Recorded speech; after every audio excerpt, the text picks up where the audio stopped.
바치셨던 말씀을 우리들이 살펴봅니다.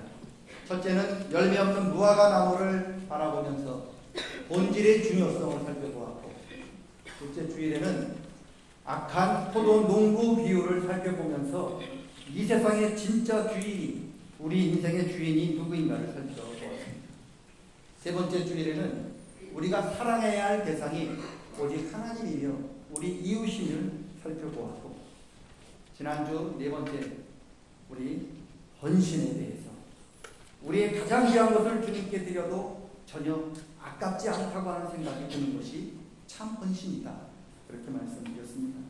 오늘은 주님께서 제자들의 발을 닦아주시는 모습을 보면서 섬김에 대해서 살펴보려고 합니다. 오늘 특별히 우리 세례식을 거행했습니다. 세례가 뭡니까? 세례는 씻는다는 뜻이죠. 세수할 때 세례, 씻는다는 뜻입니다. 왜 씻습니까? 더럽기 때문에 씻습니다. 깨끗한 사람, 깨끗하다고 생각하는 사람은 안 씻습니다. 더러운 사람, 더럽다고 생각하는 사람이 씻는 겁니다. 그러면 왜 세례식이 필요합니까?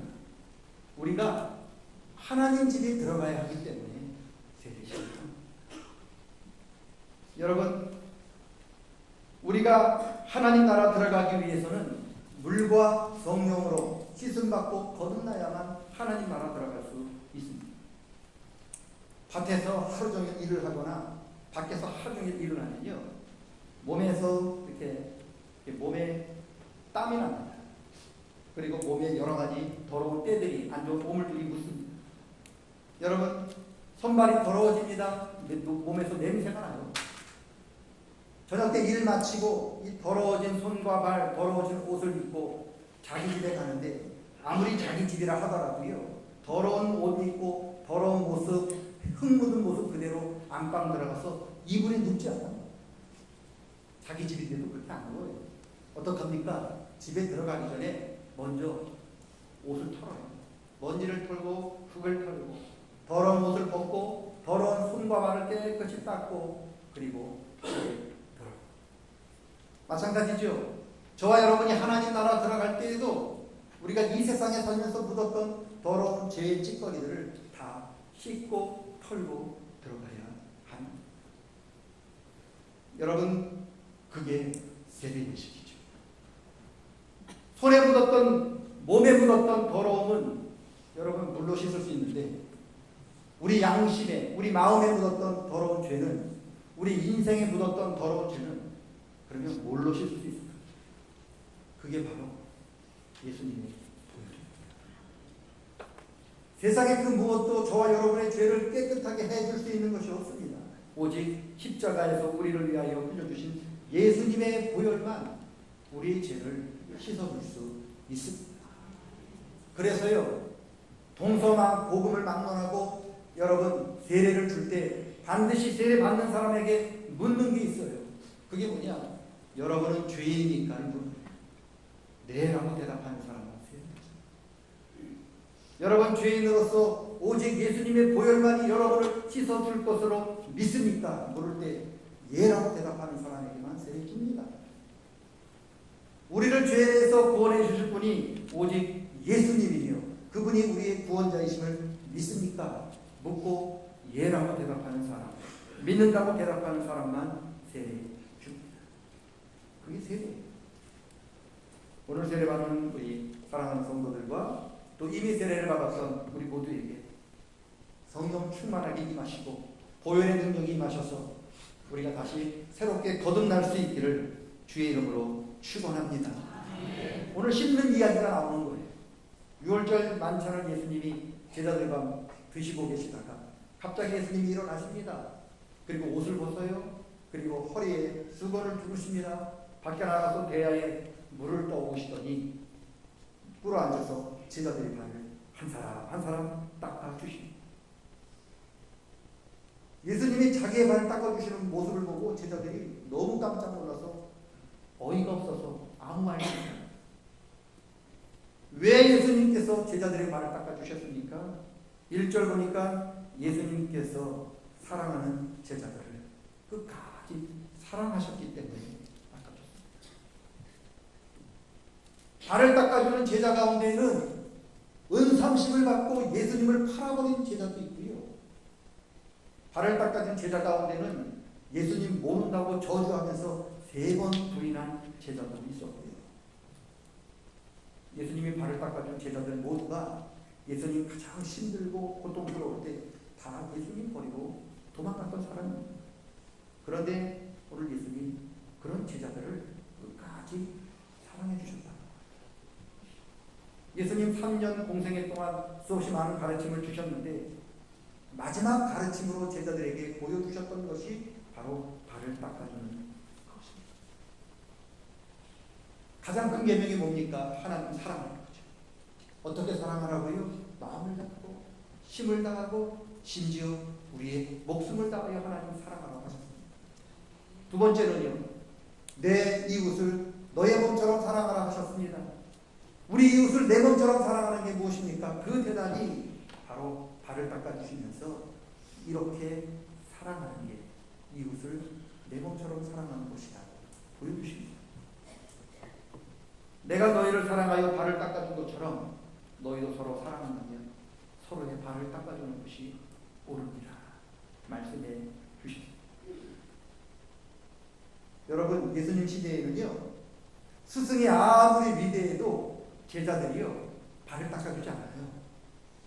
아무리 종종해도 선생님 발을 닦아주진 않아요. 왜요? 발을 닦는 것은 제자가 하는 게 아니고 노예가 하는 거예요. 그래서 제자가 노예가 아닌 이상 절대로 선생님의 발을 닦아주지 않습니다.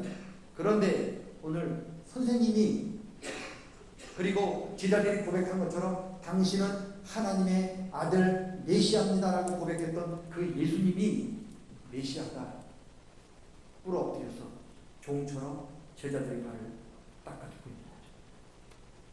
세상에 이렇게 그런 모습을 보여준 사람이 없어요. 근데 세상에 보여주지 못한 모습을 오늘 예수님이 보여주신 거죠. 왜요? 제자들을 사랑하셨기 때문에 그렇습니다. 여러분, 제자들의 발을 닦아주시면서 주님 14절에 말씀하셨습니다. 스승인 내가 너희의 발을 닦아준 것처럼 너희도 서로 발을 닦아주는 것이 마땅하다. 그리고 발을 닦아주는 그 사람이 복 있는 사람이다. 여러분, 초대교회가 당시 로마 사회와 다른 점이 있다면 바로 발을 닦아주는 거예요. 발을 닦아주는 거는요, 지금도 있어요. 동서 복음을 만나라고 어디서든지 발을 닦아주는 모습을 볼 수 있습니다. 그런데 세상에서는 낮은 사람이 높은 사람 발을 닦아줍니다. 여러분, 왜 여러분은 여러분 자녀에게 열심히 공부하라고 이야기합니까? 왜 여러분은 땀 흘리면서 수고하면서 왜 성공한 사람이 되려고 합니까? 남의 발을 닦아주는 사람이 되고 싶지 않기 때문이죠. 남이 나의 발을 닦아주기를 원하기 때문이 아니겠습니까? 이것이 세상 법칙입니다. 세상은 낮은 사람이, 여러분, 못 배운 사람이 높은 사람, 많이 배운 사람 발을 닦아주는 게 세상의 법칙이죠. 그런데 초대교회는 달랐어요. 초대교회에서는요, 오랫동안 예수 믿고 신앙생활하는 사람이 새신자 발을 닦아요. 교회에서 존경받는 어른들이 여러분 낮은 사람들의 발을 닦아 주었습니다. 초대교회는요 80% 이상이 교인들이 노예였어요. 노예들은요 교회만 떠나면 자기네 집에 가서 그리고 자기가 일하는 직장에 가서 주인의 더러운 발을 닦아줘야 하는 그런 비참한 삶을 살아야 했습니다. 그런데 그 노예들이 교회에 오니까요, 교회에서 그 높으신 사람들이, 사도들이, 교회에서 어른 대접받는 사람들이 오셨냐고 그러면서 앉으시라고 하면서 그 더러운 그 낮은 노예의 발을 닦아주는 거예요. 집에서는, 직장에서는 자기가 노예이기 때문에 가슴 아프면서 참 더럽게도 남의 더러운 발을 닦아주게 하기 때문에 마음이 아팠는데, 교회에 왔더니 교회에서 맡은 노예들을 받는 게 아니라 교회에 왔더니 교회에서는 자기를 높은 자리에 앉혀주고 노예인 자기의 발을, 더러운 발을 우리 성도들이 닦아주는 거예요. 그런 모습을 보면서 노예였던 우리 성도들의 마음이 치유가 되었고요. 그런 모습들을 보면서 야, 교회라는 데가 이렇게 좋은 거구나. 예수님 믿는 게 이렇게 복받은 거구나. 그렇게 믿겨지고 느껴졌다. 그래서 이렇게 교회를 위해서라면, 그리고 나의 발을, 노예인 나를 발을 닦아주는 이 믿음을 지키기 위해서라면 내가 이 믿음 지키기 위해서 목숨을 거는 것도 아깝지 않다. 그렇게 생각했습니다. 여러분, 초대교회가 로마의 그 모진 박해를 300년 동안 이길 수 있었던 그 힘의 비결은 무엇일까? 바로 발을 닦아주는 것입니다. 노예였던 성도들이 와서 교회에서 기쁨을 느끼게 되고요. 그분들이 와서 마음에 평안을 누리게 된 게 그 이유였습니다. 왜 여러분 더 높은 곳으로 올라가려고 하십니까? 왜 여러분 중직자가 되려고 하십니까? 당연히 남의 발을 닦아주는 사람이 아니라 남이 내 발을 닦아주기 위함이 아니겠습니까? 그게 세상의 모습입니다. 그런데 오늘 예수님과는 세상과 전혀 다른 말씀을 하고 계시는 거예요. 지도자가 되고 싶으면, 그리고 앞선 사람이 되고 싶으면 너희가 먼저 발을 닦아 주어라. 높은 사람이 낮은 사람의 발을 닦아주는 것을 섬김이라고 부릅니다. 남이 나를 알아주길 바라는 것 아니라 내가 먼저 남을 알아주는 것을 섬김이라고 합니다. 남이 내가 원하는 것을 해주는 것이 아니라 내가 먼저 남이 원하는 것을 해주는 것을 섬김이라고 부르고 있습니다. 여러분, 저와 여러분은 오늘 예수님이 본을 보여주시면서 오늘 제자들에게 마지막 가르침으로 너희들의 마지막 가르침은 이것이다 라고 보여주셨습니다. 저와 여러분도 예수님의 모습을 따라 섬기는 저와 여러분 다 되시기를 주의 이름으로 간절히 축원합니다. 여러분, 사생 사람들은 성공해서 왕궁으로 가려고 합니다. 그런데 주님이 이 땅에 오셨을 때 왕궁으로 오시지 않았어요. 마국간으로 오셨어요. 왕궁 가면 예수님 만날 수 없습니다. 예수님 말씀하셨습니다. 나는 섬김을 받으러 온 게 아니라 섬기러 왔다. 섬김받는 높은 자리에서는 절대로 예수님 만날 수 없습니다. 예수님은 어디 계십니까? 바로 당신이 종처럼 제자들의 발을 닦아주셨던 그 섬기는 현장에 주님이 오늘도 서 계십니다. 주님 만나고 싶으면 섬기는 자리로 내려가셔야 합니다. 그게 예수님의 마지막 가르침입니다. 네가 지금은 이 뜻을 알지 못하지만 나중에는 알리라. 그리고 이것을 알고 행하는 그 사람은 복이 있도다. 무슨 복일까요? 예수님 만날 수 있는 최고의 복을 누리게 될 줄로 믿습니다. 섬김으로 주님을 만나는 저와 여러분 다 되시기를 주의 이름으로 간절히 축원합니다. 따라하겠습니다. 내가 먼저 섬기겠습니다. 내가 먼저 알아주겠습니다. 내가 먼저 수고했다 인사하겠습니다.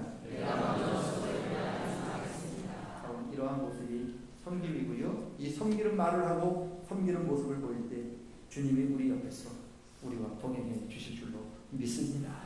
하나님 아버지, 섬김을 받으려 함이 아니라 섬기러 오셨다고 하셨고, 그리고 그 말씀 그대로 친히 섬기는 모습을 보여주시기 위하여 이 땅에 오신 주님, 저희들도 섬기는 주의 모습을 본받아 섬기는 자리에 서 있게 도와 주시옵소서.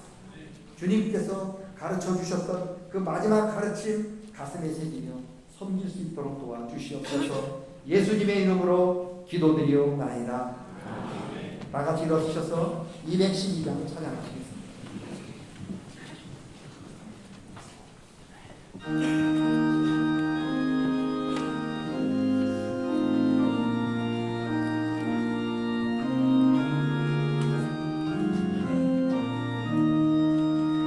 감사